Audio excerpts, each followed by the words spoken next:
நியாயாதிபதிகள் 13ஆம் அதிகாரம்.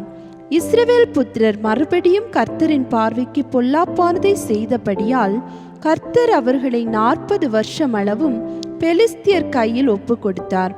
அப்பொழுது தான் வம்சத்தானாகிய சோரா ஊரானான ஒரு மனுஷன் இருந்தான். அவன் பேர் மனோவா. அவன் மனைவி பிள்ளை பெறாத மலடியாய் இருந்தாள்.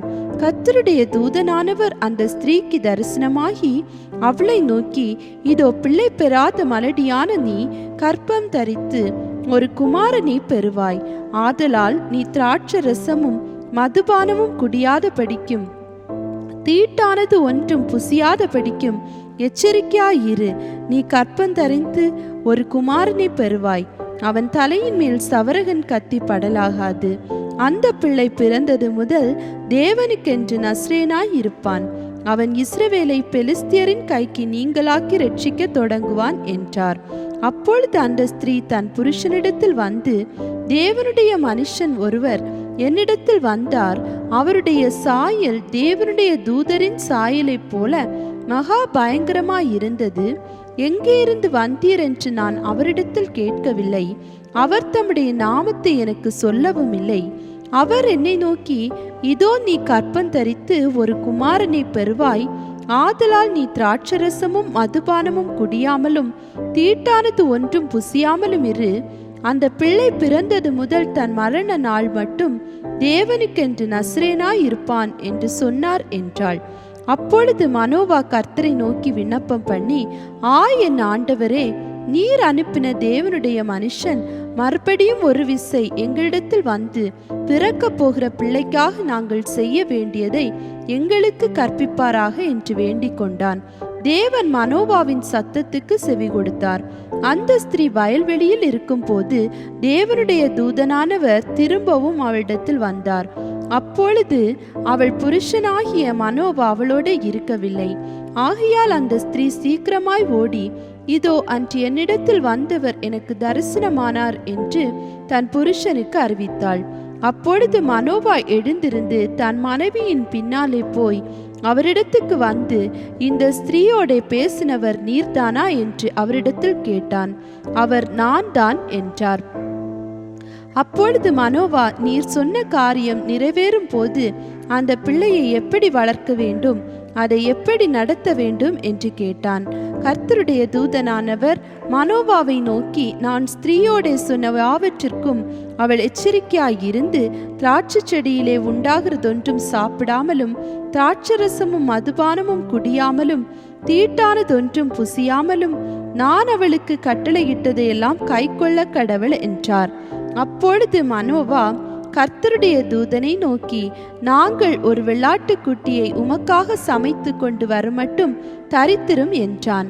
கர்த்தருடைய தூதனானவர் மனோவாவை நோக்கி, நீ என்னை இருக்க சொன்னாலும் நான் உன் உணவை புசியேன். நீ சர்வாங்க தகன பலி இட வேண்டுமானால் அதை நீ கர்த்தருக்கு செலுத்துவாயாக என்றார். அவர் கர்த்தருடைய தூதன் என்று மனோவா அறியாதிருந்தான்.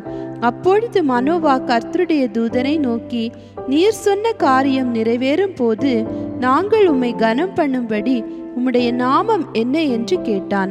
அதற்கு கர்த்தருடைய தூதனானவர், என் நாமம் என்ன என்று நீ கேட்க வேண்டியது என்ன, அது அதிசயம் என்றார்.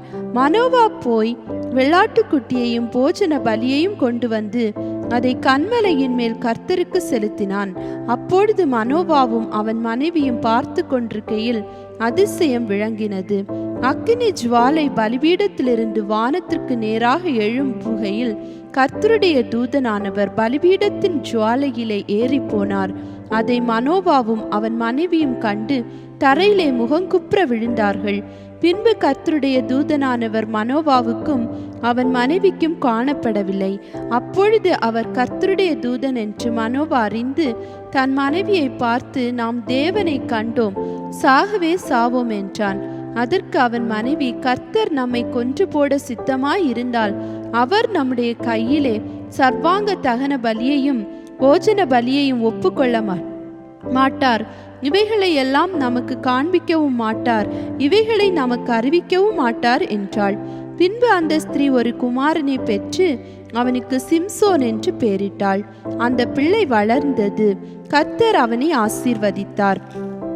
அவன் சோராவுக்கும் எஸ்தோவாவுக்கும் நடுவில் உள்ள தானின் பாளையத்தில் இருக்கையில் கர்த்தருடைய ஆவியானவர் அவனை ஏவ துவக்கினார். நியாயாதிபதிகள் 14ஆம் அதிகாரம். சிம்சோன் திம்னாத்துக்கு போய் திம்னாத்திலே பெலிஸ்தியரின் குமாரத்திகளில் ஒரு பெண்ணை கண்டு திரும்ப வந்து தன் தாயையும் தகப்பனையும் நோக்கி, திம்னாத்திலே பெலிஸ்தியரின் குமார்த்திகளில் ஒரு பெண்ணை கண்டேன், அவளை எனக்கு கொள்ள வேண்டும் என்றான். அப்பொழுது அவன் தாயும் அவன் தகப்பனும் அவனை நோக்கி, நீ போய் விருத்த சேதனம் இல்லாத பெலிஸ்தியரிடத்தில் ஒரு பெண்ணை கொள்ள வேண்டியதென்ன? உன் சகோதரரின் குமார்த்திகளிலும் எங்கள் ஜனம் அனைத்திலும் பெண் இல்லையா என்றார்கள்.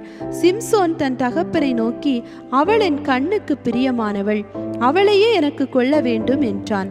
அவன் பெலிஸ்தியரிடத்தில் குற்றம் பிடிக்க முகாந்திரம் உண்டாகும்படி இது கர்த்தரின் செயல் என்று அவன் தாயும் தகப்பனும் அறியாதிருந்தார்கள். அக்காலத்திலே பெலிஸ்தியர் இஸ்ரவேலை ஆண்டார்கள். அப்படியே சிம்சோனும் அவன் தாயும் தகப்பனும் திம்னாத்துக்கு போக புறப்பட்டார்கள்.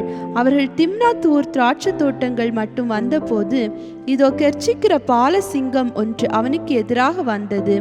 அப்பொழுது கர்த்தருடைய ஆவி அவன் மேல் பலமாய் இறங்கினதினால் அவன் தன் கையில் ஒன்றுமில்லாதிருந்தும் அதை ஒரு ஆட்டுக்குட்டியை கிழித்து போடுகிறது போல் கிழித்து போட்டான்.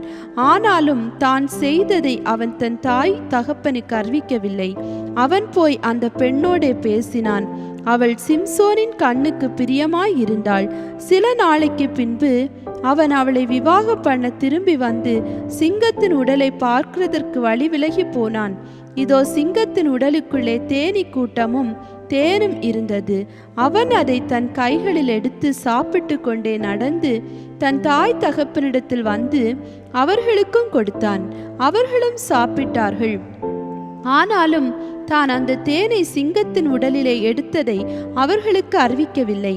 அவன் தகப்பன் அந்த பெண் இருக்கும் இடத்தில் போன போது சிம்சோன் அங்கே விருந்து செய்தான். வாலிபர் அப்படி செய்வது வழக்கம். அவர்கள் அவனை கண்டபோது அவனோட கூட இருக்கும்படி 30 தோழரை அவனிடத்தில் கொண்டு வந்தார்கள். சிம்சோன் அவர்களை நோக்கி, ஒரு விடுகதையை உங்களுக்கு சொல்லுகிறேன். அதை நீங்கள் விருந்துண்கிற 7 நாளைக்குள்ளே கண்டுபிடித்து எனக்கு விடுவித்தால் நான் உங்களுக்கு 30 துப்பட்டிகளையும் 30 மாற்று வஸ்திரங்களையும் கொடுப்பேன். அதை எனக்கு விடுவிக்காதே போனால் நீங்கள் எனக்கு 30 துப்பட்டிகளையும் 30 மாற்று வஸ்திரங்களையும் கொடுக்க வேண்டும் என்றான். அதற்கு அவர்கள், உன் விடுகதையை சொல்லு, நாங்கள் அதை கேட்கட்டும் என்றார்கள். அப்பொழுது அவன் பட்சிக்கிறவனிடத்திலிருந்து பட்சணமும் பலவானிடத்திலிருந்து மதுரமும் வந்தது என்றான். அந்த விடுகதை அவர்களால் 3 நாள் மட்டும் விடுவிக்க கூடாதே போயிற்று. 7ஆம் நாளிலே அவர்கள் சிம்சோனின் பெண் ஜாதியை பார்த்து, உன் புருஷன் அந்த விடுகதையை எங்களுக்கு விடுவிக்கும்படி நீ அவனை நயம் பண்ணு, இல்லாவிட்டால் நாங்கள் உன்னையும் உன் தகப்பன் வீட்டையும் அக்கினியால் சுட்டரித்து போடுவோம், எங்களுக்குள்ளவைகளை பறித்து கொள்ளவா எங்களை அழைத்தீர்கள் என்றார்கள்.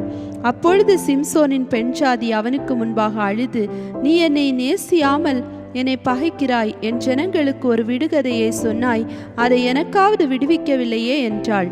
அதற்கு அவன், இதோ நான் என் தாய் தகப்பனுக்கும் அதை விடுவிக்கவில்லையே, உனக்கு அதை விடுவிப்பேனோ என்றான். விருந்துண்கிற 7 நாளும் அவள் அவன் முன்பாக அழுது கொண்டே இருந்தாள். 7ஆம் நாளிலே அவள் அவனை அலட்டி கொண்டிருந்தபடியால் அதை அவளுக்கு விடுவித்தான். அப்பொழுது அவள் தன் ஜனங்களுக்கு அந்த விடுகதையை விடுவித்தாள். ஆகையால் 7ஆம் நாளிலே பொழுது போகும் முன்னே அந்த ஊர் மனுஷர் அவனை நோக்கி, தேனை பார்க்கலும் மதுரமானது என்ன, சிங்கத்தை பார்க்கலும் பலமானதும் என்ன என்றார்கள். அதற்கு அவன், நீங்கள் என் கிடாரியால் விழாதிருந்தீர்களானால் என் விடுகதையை கண்டுபிடிப்பதில்லை என்றான். கர்த்தருடைய ஆவி அவன் மேல் இறங்கினதினால் அவன் அஸ்கலோனுக்கு போய் அவ்வூராரில் 30 பேரை கொன்று அவருடைய வஸ்திரங்களை உரிந்து கொண்டு வந்து விடுகதையை விடுவித்தவர்களுக்கு அந்த மாற்று வஸ்திரங்களை கொடுத்து கோபம் ஊண்டவனாய் புறப்பட்டு தன் தகப்பன் வீட்டுக்கு போய்விட்டான். சிம்சோனின் பெண் சாதியோவென்றால் அவனுடைய தோழரில் அவனோட சிநேகமாயிருந்த ஒருவனுக்கு கொடுக்கப்பட்டாள். நியாயாதிபதிகள் 15ஆம் அதிகாரம். சில நாள் சென்ற பின்பு சிம்சோன் கோதுமை அறுக்கிற நாட்களில் ஒரு வெள்ளாட்டுக்குட்டியை எடுத்துக்கொண்டு தன் பெண் சாதியை காணப்போய், நான் என் பெண் சாதியினிடத்தில் அறை வீட்டிற்குள் போகட்டும் என்றான்.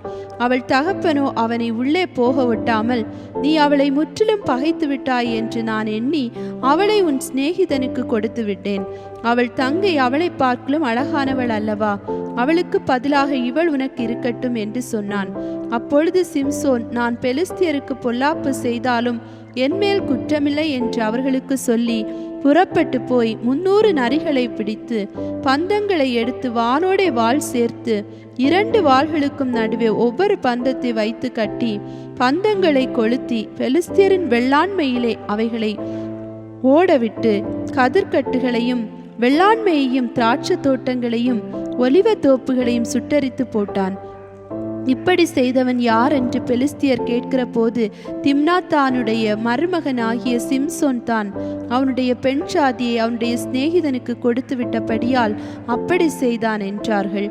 அப்பொழுது பெலிஸ்தியர் போய் அவளையும் அவள் தகப்பனையும் அக்கினியால் சுட்டரித்தார்கள்.